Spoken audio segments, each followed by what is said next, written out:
Hello, I'm Mark, and welcome to the Mark Side. I'm here today with my friend Dan from Vagabond Awake, who's been a mentor and an inspiration to me. And we've gotten to know each other pretty well. And Dan knows I had a lot of experience over the last 30 years or so back in the States building and creating businesses. And it's something that does happen a lot here with expats that have relocated. And he wanted to ask me some questions about that today. So strap in, sit tight, and stay tuned.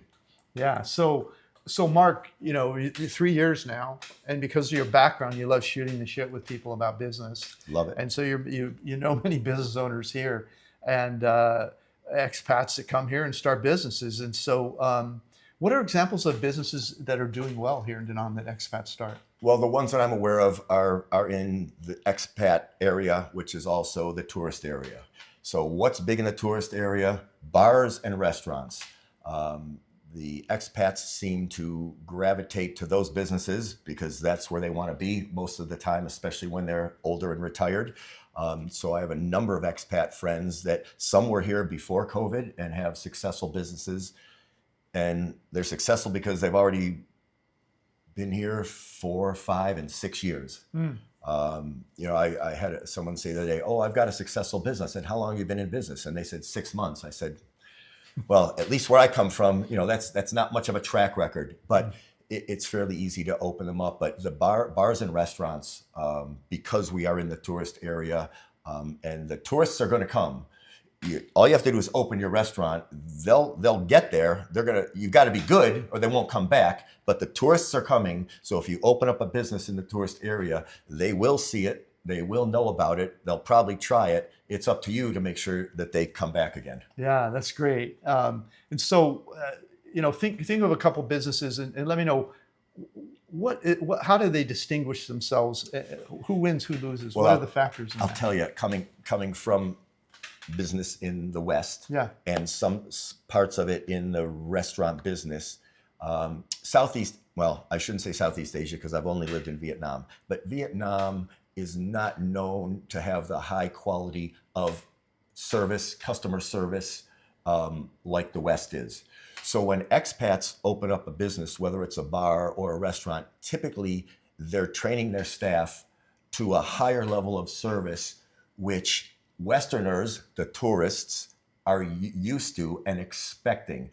And it can really be frustrating when you've just gotten here or you're just a tourist here for a week and you experience a level of service that is below what you're accustomed to, whether it's the quality or the waiting or lack of attention, nobody's refilling your water. Just it can be the small things, but the things that are stressed in Western, restaurant, bars industry, service industry can be lacking here. Probably the best restaurant I tell people in the area is one owned by my friend. He's German. When you go into his bar and restaurant, the level of attention, of service is top notch. And when you've lived here for 3 years, you go in there, it's Western owned because of the level of service. Yeah. So that's one of the things that really differentiates. So, what are some of the pros and cons, would you say, of starting a business here in Da Nang and that maybe the tourist area versus back home in the U.S.? Well, here, labor in Vietnam, and I'm assuming the rest of Southeast Asia, because they make so many of the world's products, labor is greatly undervalued. So labor is cheap by Western standards. Building materials, building the physical structure is much less expensive than back in the West. I built a small hot dog, I will say restaurant. Really, it was more of a hot dog stand on the sidewalk with 2 tables, but I did it really nice. And when I took pictures of it, sent it home and for my friends to see on Facebook or whatever. They couldn't believe. They're like, what are you doing? Did you spend $20,000, $30,000 to do that? I said, no, it was about $4,000, and they couldn't believe it. But that's another reason why a lot of expats will venture into business. I know an expat right now, and he was an structural engineer. Well, now he's starting a restaurant. Never done it in his life, but because he didn't have to risk his life savings to open up a little pizza restaurant, he's like, hey, I'll give it a shot. Yeah. Because, it's not overly expensive to do here. So, that makes me think of the regulatory requirements. Would you say that this is a more business friendly here, maybe than U.S., or is the U.S. more business friendly, getting all the T's crossed and the I's dotted and that kind of Well, thing? my own experience is just with a small hot dog stand. Nobody ever came to see us. My partner and I, who was Vietnamese, had to be. We actually did an incorporation to do a hot dog stand. We didn't need to, but we thought, well, if it takes off and we want to open up others and other businesses and stay partners and conquer the world, we might as well start a corporation. Yeah, yeah. Plus, it was only $160 US to do so. So it's on a small scale, it's very simple. I just happened to be talking to a friend of mine this morning who's an expat, and he and his wife are now opening up their sixth, seventh, and eighth businesses in the last 3 years. And his business is a big one, and he was telling me of the headaches of getting the fire codes passed and the sprinklers, and they thought they had it right, and now it's not right. Like anything else, the bigger you're doing it, the more attention you're going to get. So there are some regulations. I don't have firsthand experience, but it just seems the smaller businesses, which are the small bars, the small restaurants, the hot dog stand, the pizza shop, the little coffee shop. I mean, it's pretty simple, and if it's small, you're not garnering a lot of attention from the authorities. I see. I see. So it seems like maybe two of the larger costs might be, rent and labor, starting a business. And would you say that the labor and rents are higher or a lower percentage of the business expenses here or in U.S. or? It's probably on scale with the fact that everything here is lower. The building costs, as I just said. The labor costs are extraordinarily lower. Right. So the percentage of your monthly capital need in labor is way less here. Advertising, not a big issue because you're in the tourist area. They're coming whether you advertise or not. They're going to walk by your bar, walk by your coffee shop. Now it's how well are you doing what you do to get them to come in, and then come back. But key here is location. Location is really key. I've seen one friend open up a bar and last a month. The other friend open up a bar and flourish for now a year and a half. And it was pretty much location. Location. Mm-hmm. You mentioned your hot dog stand.